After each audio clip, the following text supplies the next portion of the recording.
Hello, I'm Reverend Philip Shanker, and it's my pleasure to welcome you to our introductory lecture series on the divine principle.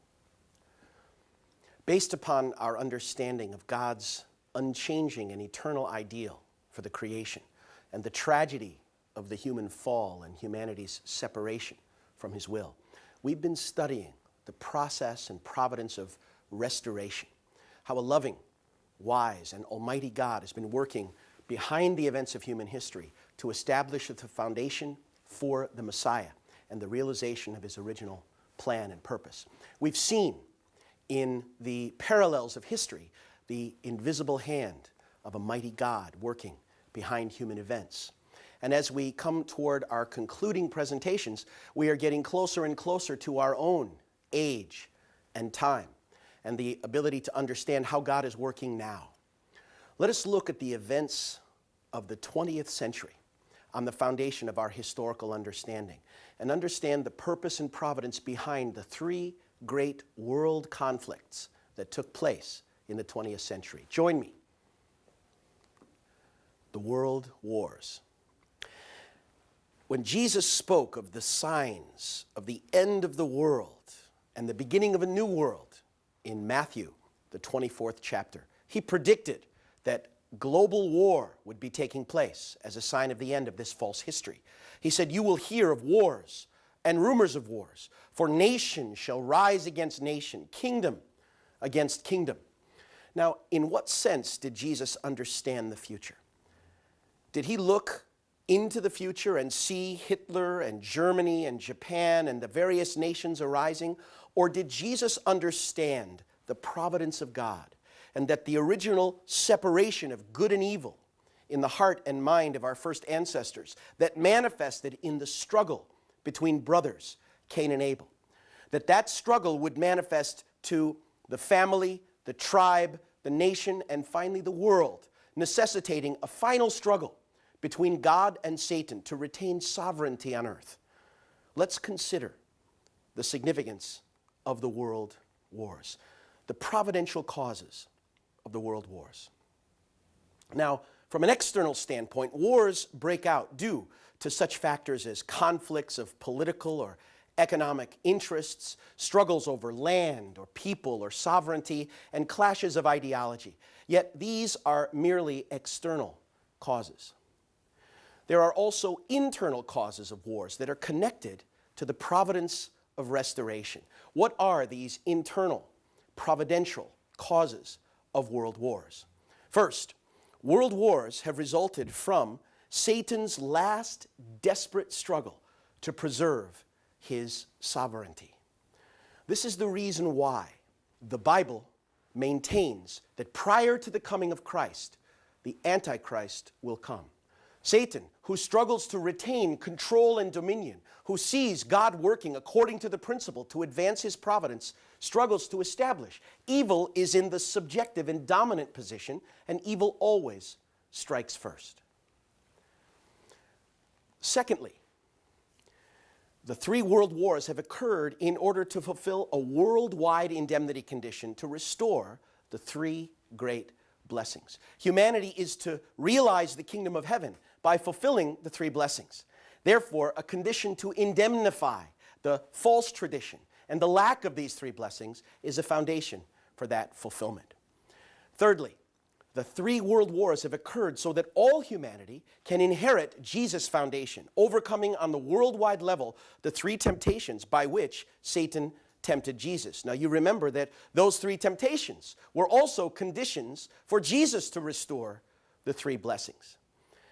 And fourthly, it's a condition for God's sovereignty. If the wars successfully overcome Satan's attempt to retain sovereignty, successfully lay a foundation for the three blessings, and to inherit Jesus' victory in the three temptations, then on that foundation, God can advance the providence and increase His sovereignty, authority, and control in the world.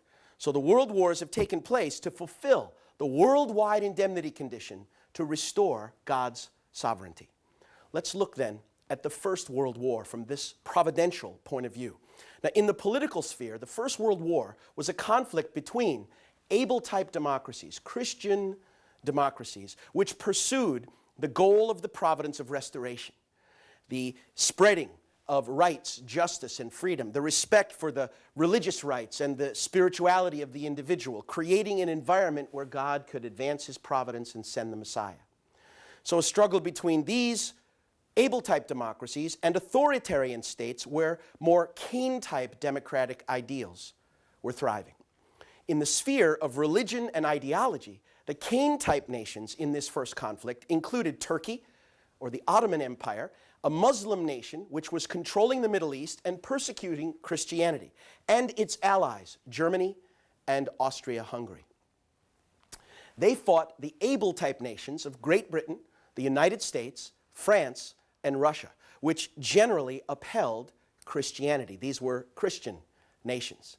Now, the question of which nations are on God's side and which are on Satan's side is decided based on the direction of God's providence of restoration.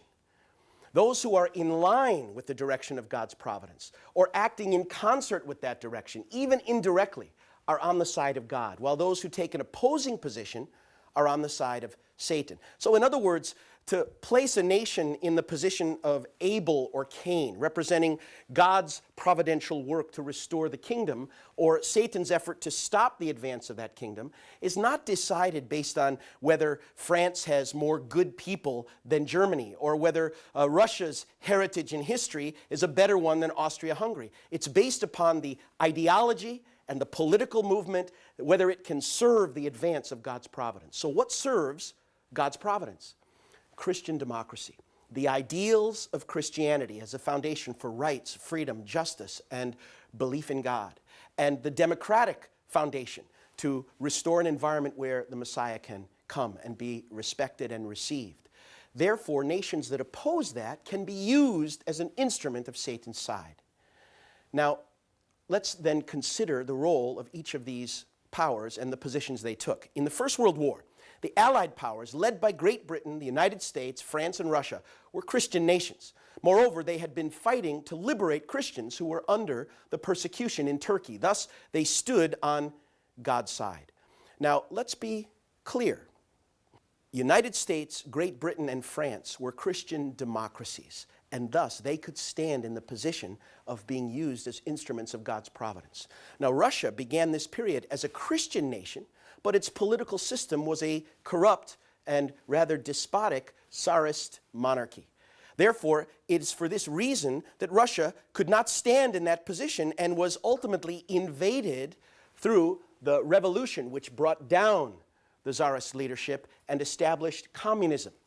Now, communism as an atheist and materialist ideology that opposes the development of spiritual life and belief in God could not then allow this nation to stand as an able nation in the providence. So the year in which the revolution took place and Russia became the first communist nation, you can see that the leadership immediately began to negotiate a peace treaty with Germany and pull out of the war. And it was in the same year, 1917, that the United States reluctantly entered the war.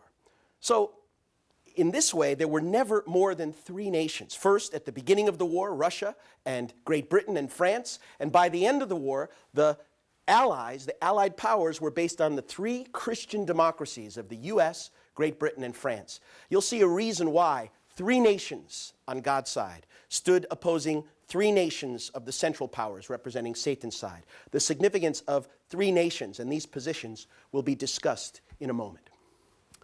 So now Germany, Austria-Hungary, the leading central powers, supported Turkey, a Muslim nation which was persecuting Christianity. Therefore, together with Turkey, they stood on Satan's side. Now, in addition to the Ottoman Empire and the Hungarian Empire, Germany was under the leadership of Kaiser Wilhelm.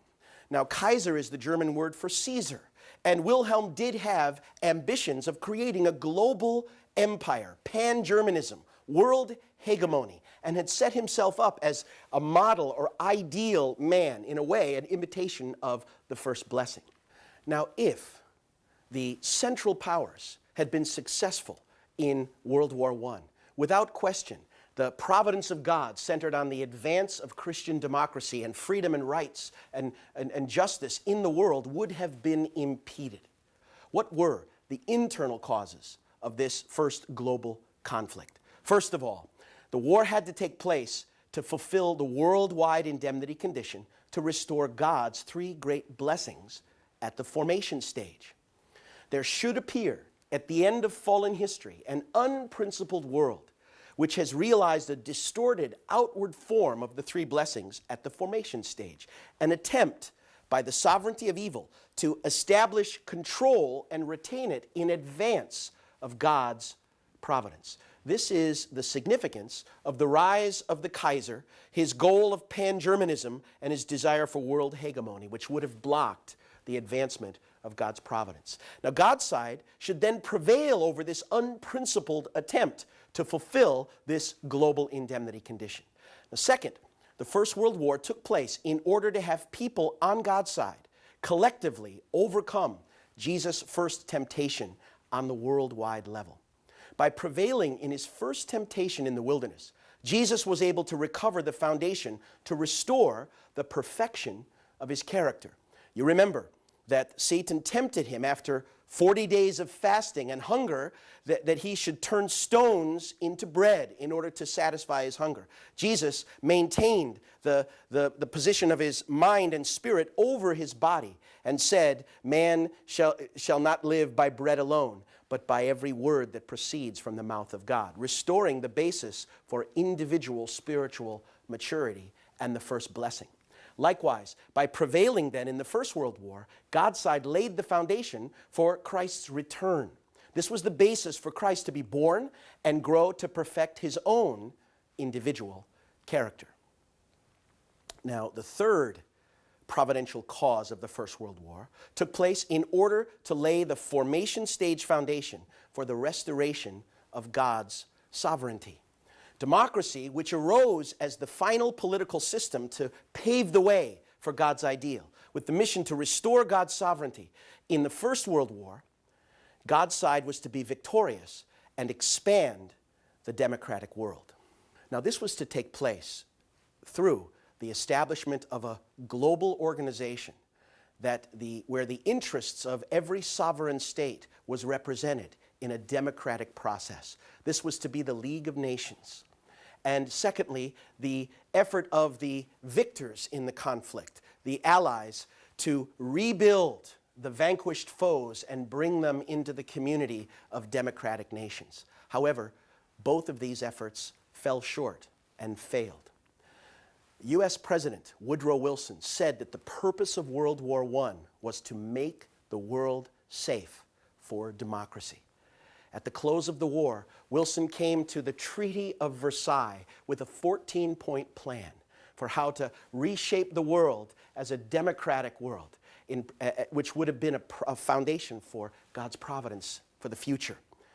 The two most important aspects of Wilson's 14 points were, number one, the creation of a global democratic institution, the League of Nations, which all nations would participate in and guarantee the democratic process. Secondly, he proposed that the victors in the conflict of World War I would forgive the Central Powers, would invest in the Central Powers and raise them into the community of democratic nations. But what happened? The European allies resisted the idea of forgiving and rebuilding the vanquished foes. Now, in the past, the tradition of war was always that where to the victor go the spoils. When someone won in a war, they would normally dominate. They would extract funds or make slaves of their vanquished enemies. But in this modern era, this proposal of serving and raising up the vanquished foe would have been a foundation of substance, the unity of Abel loving and serving Cain and raising him up, and would have been an important condition for the establishment of God's providence in the free world. The European allies resisted. England, and particularly France, where much of the war had been fought, had suffered greatly during the period of World War I and paid a dear price. So instead, they wanted to punish the vanquished foe, and they put a huge and heavy war debt on the nation of Germany, for example. And the 1920s, the aftermath of World War I, was a tremendous struggle as Germany's economy went reeling and sank, and Germans were frustrated and struggling. It was in the midst of that situation that a leader arose who appealed. His name was Adolf Hitler. He appealed to German national pride, the injustice of the situation, the struggle that they'd been through, and the possibility of restoring German dominance, and thus was able to ride the wave of struggle and resentment to power and establish the Nazi leadership in Germany. This was a tragedy. Then what about the League of Nations? Well, the Treaty of Versailles approved the League of Nations, but when President Wilson returned home, the U.S. Congress, led by Henry Cabot Lodge, the head of the Foreign Relations Committee in the Senate, opposed the idea, didn't want to get involved, and so America rejected membership in the League of Nations, which soon became irrelevant and fell apart. America then turned toward itself, and with an isolationist policy focused on its own material development, its own good life, and the Roaring Twenties arose, which at the end, the stock market crashed and America entered into the Great Depression. And so this effort to advance global democracy fell short after World War I. Winston Churchill, analyzing the rise of Hitler and Germany and the beginning of World War II in his series on the Second World War, said that World War II began at the Treaty of Versailles and the failure of the Allies to serve and embrace Germany at that time. Let's consider then the providential causes of the First World War. With the defeat of the satanic world and its ruler, the Kaiser, the world on God's side won the formation stage victory and laid the foundation then for the birth of the returning Christ, who is destined to be the Lord of God's world. So this 2,000-year period of Christianity had become the foundation for Christ's return. And with the global victory, this formation stage victory of World War I, the way was paved for the Messiah to be born. Let's now consider the Second World War, a summary of the providence of this war. In the Second World War, democracy, while standing upon the formation stage victory attained in the First World War, defeated fascism and secured victory at the growth stage. Let's consider the nature of fascism. Fascism, of course, denies the fundamental values of modern democracy, including respect for the individual and his basic rights, freedoms of speech, the press and association, and the parliamentary system. Thus, it's obviously an instrument of Satan's side, which can block the advance of the democratic ideal as a foundation for the kingdom. Now let's consider then the providential roles of the various nations that represented God's side and Satan's side. At the very beginning of history, in the Garden of Eden, it was due to the false relationship of three individuals that Satan established a false world. The fall of Adam, Eve, and the archangel became the basis that God's three great blessings were not realized. These three individuals united in a false way and became the basis for a fallen history. Therefore, in the restoration of the three blessings, there necessarily have to be three actors taking these respective roles. Now, in the garden, on the family level, it was three individuals. But now on the world stage, three nations take these positions. So during the Second World War, three nations on God's side represented Adam, Eve, and the archangel as a foundation for God's providence and advancing his will. They led the fight against three nations on Satan's side, which also represented Adam, Eve, and the archangel. Now, the victory of the nations on God's side would make a growth stage indemnity condition for the restoration of the three great blessings. Satan, who was aware of this providence, took the lead by mustering the three nations representing Adam, Eve, and the archangel on his side and had them attack the three nations on God's side. Remember, Satan is in an aggressive, dominant position, and the principle of Antichrist refers to the fact that Satan will always work in advance of God's providence to retain his sovereignty. And so World War II, like World War I, arose because Satan's side attacked first. Let's consider these providential nations. The United States as a masculine type of nation and the initiating or subjective force of the Allies represented Adam on God's side. Great Britain as a feminine type of nation represented Eve on God's side. France, in a supporting role and as a mixed type of nation, represented the archangel on God's side. Now, on Satan's side, Germany, which was in the dominant and aggressive leadership position and as a masculine type of nation, represented Adam's position. Japan, in an objective role and as a feminine type of nation, represented Eve. And Italy, in a supportive role as a mixed type of nation, represented the archangel. Now, in the First World War, we can similarly see that the United States, Britain, and France had represented God's side. At the same time, it was Germany, Austria-Hungary, and Turkey that had taken these positions on Satan's side. But there's one historical puzzle here.